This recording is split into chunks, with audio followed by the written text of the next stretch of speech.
किसान साथियों नमस्कार। आज हम आए हुए हैं निकुल भाई चौधरी के पास। आप लोगों के बहुत सारे क्वेश्चन रहते हैं, सवाल रहते हैं कि क्या हम गर्मी में पशुपालन कर सकते हैं। तो मेरे मन में आया कि भाई क्यों ना इसका एक वीडियो ही बना देते हैं पर्टिकुलर, क्योंकि हमारे एक डेयरी गुरुजी मिल गए हैं। इनको डेयरी के बहुत सारा नॉलेज है जो कि हम वीडियो के माध्यम से जानेंगे। क्योंकि क्या होता है कि जैसे हमारे उत्तर प्रदेश में बहुत गर्मी पड़ती है, बिहार में बहुत ज़्यादा गर्मी पड़ती है, और गर्मी को देखते हुए किसान सोच में पड़ जाता है कि हम पशुपालन करें या ना करें। और जहाँ पे भी हम बैठे हुए हैं ना, यहाँ पे 45 डिग्री प्लस टेम्परेचर चला जाता है अगर गर्मी की बात करें।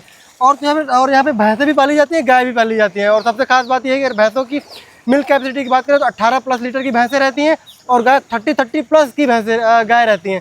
तो क्या कुछ सच्चाई है, कैसे गर्मी में मैनेज करते हैं पूरा फॉर्म, चौधरी साहब से जानेंगे। चौधरी साहब नमस्कार। नमस्कार। जो हमारे दर्शक देख रहे हैं उनको एक छोटा सा परिचय हो जाए। मेरा नाम निकुल चौधरी है, बनासकांठा से है हम जी, गुजरात से। अच्छा। तो हम देख पा रहे हैं भैंसें एकदम मौज से नहा रही हैं। हाँ, मतलब ऐसी धार गिर रही है पानी की, सीधे अपने क्या बोलते हैं पीठ पे ले रहे हैं पूरा, जैसे आदमी नहाता नहीं है हाँ, सर लगा के, वैसे नहा रही हैं। वैसे नहा रही है। इनको इतना 5 स्टार वाली सुविधा कैसे दे रहे हैं? पहले हमारे यहाँ लाइट है, जो बिजली है बोर की, वो रात को आया करती थी, अच्छा। नाइट में। हाँ। तो ये स्विमिंग पूल बनाया इसलिए कि ये रात का पानी स्टोरेज हो जाए और इसमें भैंसे वगैरह नहाएगी तो उससे बहुत सारे फायदे हैं कि हमारे पशुपालक के लिए। अच्छा, क्या बात है। तो जैसे आपके यहाँ गर्मी बहुत पड़ती है, ये पूल आपने कब बनाया था? जैसे मतलब डेयरी करते हुए तो बहुत दिन हो गए आपको, तो आपने स्विमिंग पूल कब बनाया था? मेरे पिताजी ने बनाया था 2010 में। 2010 में बनाया था। हाँ। अभी हम देख रहे हैं हमारे यहाँ किसानों के घर में टाइल्स नहीं लगी, आपने भैंसों के लिए टाइल्स लगा दिया। हाँ, जिससे क्या है कि पूरा साफ सफाई करने में बहुत सरल रहता है। बहुत सरल रहता है। इसकी लंबाई और चौड़ाई कितनी है अपने स्विमिंग पूल की? ये 70 बाय 70 का है। 70 बाई 70 का है। हाँ। 70 लंबाई 70 चौड़ाई। और इसकी गहराई की बात करें तो गहराई कितनी है? 6.5 फीट गहराई है। 6.5 फीट गहराई है। जैसे अभी हम देख पा रहे हैं दोपहर का समय है और हमारे शरीर से पसीना निकल रहा है और भैंसें बहुत मौज से नहा रही हैं। इनको आप कितने टाइम नहलाते हैं? इसको करीबन कम से कम 1 घंटे, 1 से 1.5 घंटे हर रोज नहाती है। हर रोज नहाती है 1 से 1.5 घंटे। नहलाने से आखिरकार फायदा क्या होता है? नहलाने से क्या होता है कि एक तो उसकी साफ सफाई हो जाती है भैंस की। हाँ। हाँ, उसके बॉडी का टेम्परेचर है वो बहुत कम हो जाता है। अच्छा। तो क्या होता है कि हमें दूध अच्छा देगी। दूध अभी इसके बाद मिल्किंग होगी, यहाँ से जाने के बाद मिल्किंग होगी। तो अच्छा। दूध भी उसका अच्छा आएगा और उसका फैट है वो भी अच्छा रहेगा। अच्छा, जैसे मैं फर्स्ट टाइम देख रहा हूँ गाय भी स्विमिंग पूल में आती हैं। हाँ, मतलब स्विमिंग पूल तो बहुत सारे फार्मर भाई ने बना रखा है, बट मेन बात है गायों को भी पूल में लाते हैं। तो गायों को पूल में लाने में कोई आनाकानी तो नहीं करती? नहीं, बिल्कुल नहीं, उसको हम छोड़ देते हैं। वैसे ही गर्मी होती है तो वो खुद आके चली जाती है। इतनी गर्मी पड़ती है गुजरात में, कैसे मेंटेन करते हैं? मतलब मेन क्वेश्चन जो हमारा है किसानों का। हाँ। जैसे हमने पहले इंट्रो किया कि जो गर्मी बहुत पड़ती है, हमारे किसान परेशान है कि हम गर्मी में पशुपालन करें या ना करें। यानी जहाँ पे गर्मी ज़्यादा पड़ती है वहाँ पशुपालन करना चाहिए या नहीं करना चाहिए? नहीं करना चाहिए। क्यों नहीं? क्योंकि कुछ दिक्कत तो सब आएगी, पर उसका हमें सॉल्यूशन निकालना है। सॉल्यूशन कैसे निकालते हैं वही मतलब थोड़ा सा हम जानना चाहिए। क्या क्या आप घर में सोचा? हमारे से जो है उसके वाड़ा है, खुली जहाँ रहती है वहाँ पर फोगर लगाया हुआ है। अच्छा।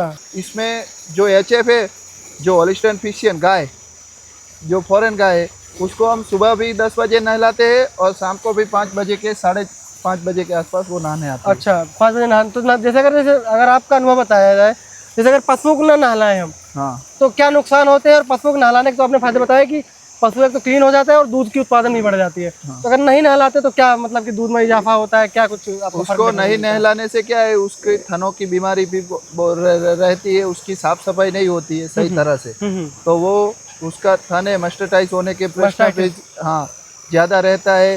फिर जो इतड़ी है वो वगैरह भी चिपकी रहेगी। ये नहाने से सब कुछ चला जाएगा। अच्छा। हाँ। तो सर जैसे आपका स्विमिंग पूल 70 बाई 70 का है, काफी बड़ा स्विमिंग पूल बना रखा है, एक बार में लगभग कितने पशु इसमें नहा लेते हैं? 150 के करीब पशु इसमें आ जाते हैं। 150 पशु एक बार में नहा लेते हैं? हाँ। अभी कितने हैं अगर अभी की बात करें? अभी तो करीब 40 ही है नहा रहे। 40 मतलब मिल्किंग बफेलो भी नहा रही है? दिख ही नहीं रहे इसमें, दिख ही नहीं रहे। और अभी एक कोना है। हाँ। जैसे आपका फार्म, इसमें काफी ज्यादा पानी भी लगता होगा। हाँ। और मुझे लगता है गुजरात में पानी की बहुत मारामारी है। हाँ, तो ये क्या है कि ये पानी पूरा आ जाएगा इसके अंदर। गाय भैंस नहाएगी तो पूरा ये पानी है हम निकाल के खेत के अंदर यूज करते हैं। जो इसको हरा चारा है उसमें लगाते हैं, ताकि क्या है कि खाद के रूप में भी अच्छी तरह से इसका यूज हो सके। जैसे हमारे चौधरी साहब उत्तर प्रदेश में बोलते हैं आम के आम और गुठलियों के दाम, गुठलियों के दाम। तो मतलब आम तो खा ही लेते हैं, गुठलियों के दाम अपने खेतों से ले लेते हैं। से ले लेते हैं। अच्छा, तो ओवरऑल बढ़िया। हाँ, स्विमिंग पूल से फायदा मिल रहा है। हाँ, और इसका ये पानी है वो हर रोज नया आ जाता है, हर रोज नया आ जाता है। हाँ। तो कहने मतलब डेली का डेली पानी चेंज कर देते हैं। डेली का डेली पानी चेंज रहता है। ये हम जब यहाँ मिल्किंग हो रही है वहाँ पर अगर गाय वगैरह पेशाब करेगी, गौमूत्र देगी, तो पूरा एक नीचे हौज इससे साइड में बनाया हुआ है, उसके अंदर आ जाएगा। ये गाय भैंस वगैरह नहा के चली जाएगी, फिर वो हम शिफ्ट कर देंगे इसके अंदर। अच्छा, उसका जो गौमूत्र है वो सब, इसका जो मूत्र है वो सब भैंसों का, तो इससे वो क्या होगा, पूरा क्लीन रहेगा फार्म। हाँ, फार्म भी क्लीन रहेगा, पूरा यूज होगा। अच्छा, खेतों के अंदर भी। खेतों के अंदर भी। हाँ। जैसे अब मेन बात करें, जैसे किसानों के लिए आप स्विमिंग पूल बनाने की सलाह देते हैं या नहीं? नहीं, बनाना ही चाहिए। अच्छा, हाँ। तो कितने पशुओं में स्विमिंग पूल बनाना चाहिए? 50 के करीब पशु है तो आप छोटा मोटा भी स्विमिंग पूल बना सकते हैं। तो क्या है कि आपका जो गौमूत्र जो वगैरह निकलता है, पेशाब वगैरह जो आपको निकालना बहुत मुश्किल है, उसका भी यूज हो जाएगा, और साथ में ये पानी वगैरह सब अच्छे तरह से खेत में जो है वहाँ पर उपज भी आपको अच्छी और आपको जो पशु गर्मी से बचाव भी हो जाएगा। हाँ, गर्मी से भी आपके पशु का बहुत बचाव हो जाएगा। जैसे अपन सुबह शाम नहाते हैं ना, मॉर्निंग टू मॉर्निंग ही नहाते हैं, बट अपन फ्रेश महसूस करते हैं, स्वस्थ महसूस करते हैं। तो उनको घंटे 1.5 घंटे अगर हम पानी में रख लेते हैं तो भैंसें मस्त स्वस्थ रहती है, तो अच्छे से दूध का उत्पादन भी करती हैं। और इसका जो अभी नहाने से ब्लड सर्कुलेशन है वो बहुत जल्दी हो जाता है। बिल्कुल बिल्कुल, जैसे मैं देख पर जैसे भैंस खुली तो दौड़ती आएगी, कहाँ है भाई, हम तुरंत नहाते हैं और कूद फान के नहा लेते हैं। तो अगर हम बात करें इसकी लागत की, तो 2010 में तो खैर सस्ता बना होगा, तब भी देखा जाए तो कितने रुपए की लागत से तैयार हुआ होगा? तब करीब 10 लाख के करीब बना है। 10 लाख रुपए करीब।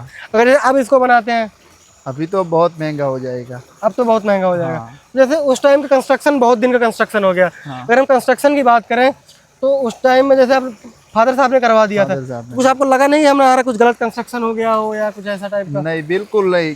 अभी हम जहाँ से गाय आ सकती है, भैंसें आ सकती है, जा सकती है, वहाँ से पूरा ऐसे लगा के पूरा बनाया हुआ है। वहाँ पर कुछ टाइल्स वगैरह नहीं लगाया हुआ है। वहाँ गड्ढे छोटे छोटे है ताकि वो सही तरह से पैर रख सके, उसका पैर फिसल ना जाए। बिल्कुल बिल्कुल। और ट्रैक्टर वगैरह सब हमें अंदर लाना है तो भी वहाँ से आ सकता है। मतलब अगर ट्रैक्टर से साफ सफाई भी करनी है, गोबर ज्यादा इकट्ठा हो गया कलेक्ट करना है, तो वो भी हो जाती है। वो भी हो जाता है। तो कुल मिला के बढ़िया है। इसकी गहराई कितनी करनी चाहिए? 6.5 फीट है हमारी। 6.5 फीट। पानी कितने फीट तक भरते हैं? पानी 6 फीट तक, आधे फीट तक खाली रहता है। आधे फीट तक खाली रहता है। और भैंसे आराम से सर डुबो के नहाती हैं, क्योंकि किसान साथी इनको वाटर बफेलो कहा गया है। और एक बात और है, जैसे अगर आपके पास स्विमिंग पूल बना नहीं सकते, अगर पशु कम है, तो जो आपके यहाँ तालाब है, बहुत सारे सरकारी तालाब होते हैं, गाँव के तालाब होते हैं, तो आप उनमें अपने पशुओं को नहलाएं। इससे दूसरा क्या फायदा होता है, पहले हम तालाब में भी सब नहाने ले जाते थे, अभी फार्मर सब बड़े बड़े हो गए हैं तो उनको ले जाने में सब दिक्कत होती है। और दूसरा क्या होता है कि ये खुद का होगा, पर्सनल होगा, तो ये सब कोई बीमार भैंस के साथ टच में नहीं आएगा। हमारा सब अच्छे पशु है, हेल्दी है, तो वो इसके साथ ही रहेगा। अगर गांव में कहीं जाए तो क्या है, कोई इन्फेक्टेड भैंस आ गई, अभी तो खरवा मुआवजा वगैरह सब रहता है, तो उसके डर से भी हम सेफ रहेंगे। बिल्कुल, हाँ, ये बहुत अच्छी बात बताई आपने। जैसे सभी पशु अगर साथ में मिक्स होते हैं तो जो बेकार जो मतलब जो स्वस्थ पशु होता है वो भी इफेक्टेड हो जाता है, जो पशु बीमार होता है उसकी चपेट में आने की वजह से। तो किसान साथियों, आशा करते हैं वीडियो आपको अच्छा लगा होगा। अगर आपको स्विमिंग पूल से संबंधित कुछ जानकारी मिस लग रही हो तो आप कमेंट के माध्यम से हमें बता सकते हैं, जिससे किसी और ट्रिप में हम आगे फार्मर के पास आके शूट कर सकते हैं। वीडियो देखने के लिए आपका धन्यवाद।